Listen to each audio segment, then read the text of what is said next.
I am excited to show now the new SolidCAM simulator that is available in SolidCAM 2019.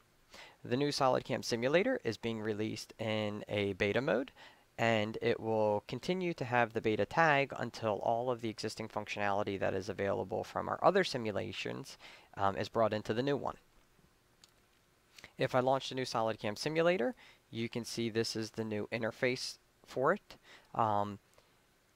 The new simulation is meant to be a combination of all of our old simulations, such as Solid Verify, HostCAD, 2D, and 3D, and this is all brought into one interface to give one cohesive experience, and so you can have all the tools available at your disposal.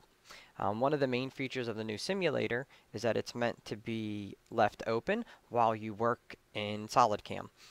So you can have the simulation open while you open up an operation, you can define geometry, and the new simulator can just stay open, simulating and doing whatever it needs to. It is very good for multi-monitor situations and things like that. Over the next several videos, we will go over the features of it, and you will learn all about the new ways that we do things in the new simulator.